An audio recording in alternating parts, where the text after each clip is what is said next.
The 117th Boston Marathon, one of the world's great sporting events. More than 23,000 started the race, 500,000 spectators along the 26.2-mile course. Boston's is one of the world's 6 major marathons, runners from more than 90 countries. The winner crosses the finish line at 12:10. Then, at 2:50 p.m., more than half the runners were through. The first bomb explodes just a few yards from the finish line. In the chaos, listen for the second explosion, just moments later. Another angle of the second blast as people look down the street at the first. Something just blew up. Run! Go! Okay, I have multiple people down here, okay? I don't know what the cause is. Stand by. Terror turning the Boston Marathon into a kind of war zone. More than 100 people injured. The youngest victim, an 8-year-old boy killed by one of the blasts. Oh, God, get out of the stands. Get out of the stands. All of a sudden, there was a loud noise, an explosion, big puff of smoke, and then a few seconds later, further up the road away from the finish line, a second explosion, large puff of smoke, and then ultimate chaos, everybody running everywhere. Saw quite a few casualties coming back. I saw one guy with his legs gone at the knees, some ankles and feet missing, shrapnel wounds on people on the sides of the head, and other things. It's just not good. I had crossed the 26-mile marker, and I saw the first explosion happen, and there was some commotion. I saw fire and smoke, and I didn't know what it was, and then I saw a trash can explode, and people started throwing down the barricade and running over each other, and I ran in the other direction as fast as I could. Very scary sight. Probably one of the most scary incidences that I've ever been involved with. Very loud.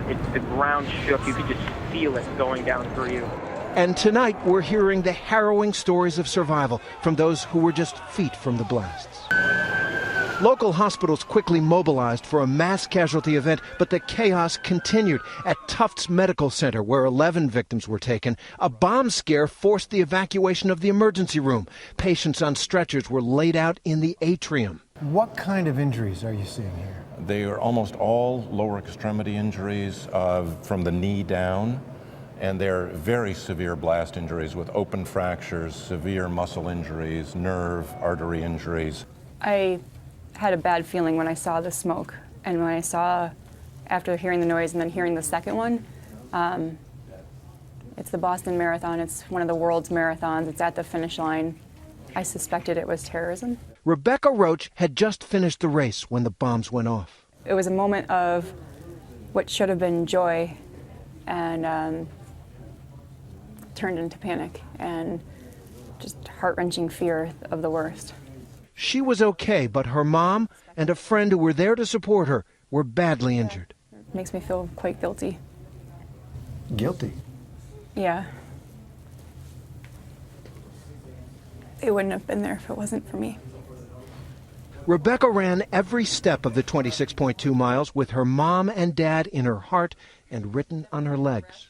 Is there any way to appreciate what you did accomplish today? Yeah. It's good.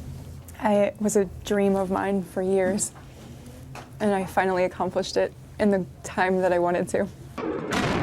The bombs went off just 50 to 100 yards apart. With a number of cameras capturing the blasts, investigators have plenty of evidence to study frame by frame as they hunt for who is responsible. The bombs went off about 4 hours after the start of the race. The average marathon time for male runners is around 4.5 hours. It was ideal marathon weather, and it was Patriots' Day in Boston. But by evening, police had replaced the finish line with yellow police tape. On the map of Boylston Street, you can see just how close, less than a block away from where the runners finished the course in triumph, and so many of their loved ones waited. People should be calm.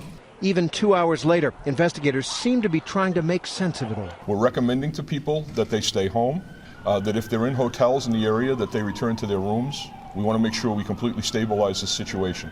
At the White House, President Obama was notified within minutes, and while he was not ready to use the word terrorist, he made this vow. We will find out who did this.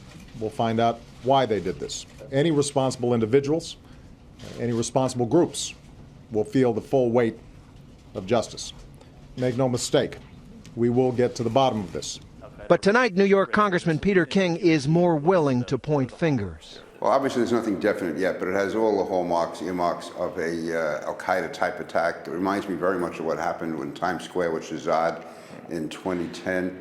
Again, it could end up being someone else, but right now it has all the indicators in every aspect of being a Al-Qaeda or Al-Qaeda affiliated attack. For Rebecca Roach and all the runners who ran with full hearts and their loved ones who cheered them on, it's all so incomprehensible, so wrong.